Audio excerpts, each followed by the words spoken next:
When the world is laughing, I often find myself crying.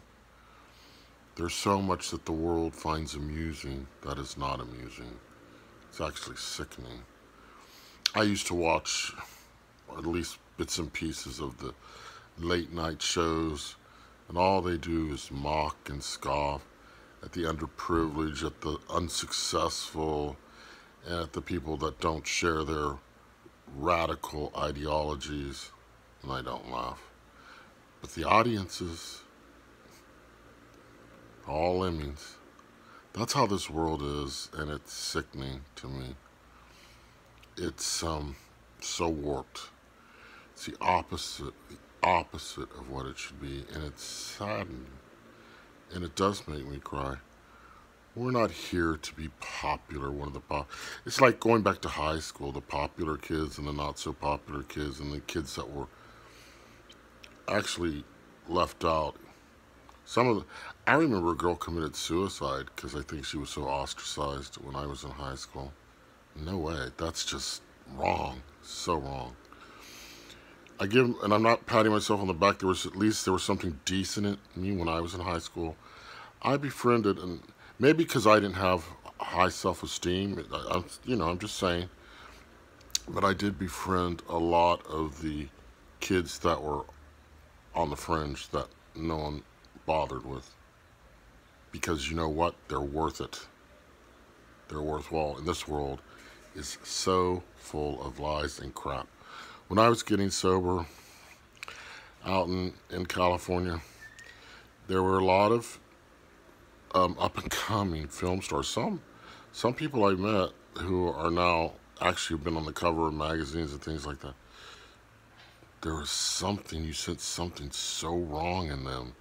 They were so hard and fake and cold. And these were recovering alcoholics, so I'm not sure what happened to them. Because when you're a recovering alcoholic, it demands complete honesty, and that's one of the positive things about the program. A negative thing about the program, and I'll be very open about this, is they say you can have a God of your own understanding. No, there's one God, and we know that, Jesus Christ, the triune God. So I don't buy into that. But through AA, was led back to the truth, to Jesus Christ. So that was a positive. But the thing is, they were part of the Hollywood crowd, part of the business. That's what they called it, the business. And they were still fake. They never let go of that fakiness, that artificiality. And yes, they laughed and mocked. They this is a bit humbling to tell you, but there was one sponsor I had who actually sponsored me. He was very handsome, very popular, a striving film actor. He's been in a couple little films and things, but he actually befriended me to use me and make fun of me behind my back. I found it out later. But that's the way the world is, and it's just wrong. As Christians, we are who we are. We're what you see is what you get. It's the real deal, and it's a good thing. And these people of the world are lost because they've chosen the wrong path. And they laugh at all the wrong things, and they mock all the wrong things, and they're damned because of it. We don't want that.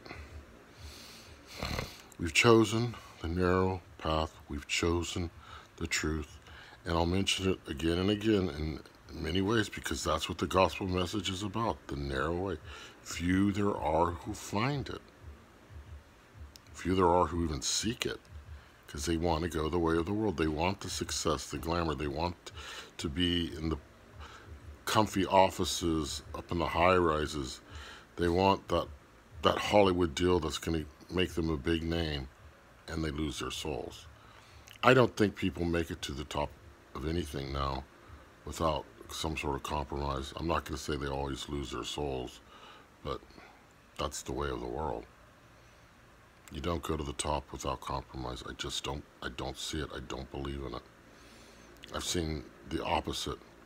They go as they go up the ladder, they get their souls get darker and darker and darker. So we do not conform to this world. And when the world is laughing, we cry.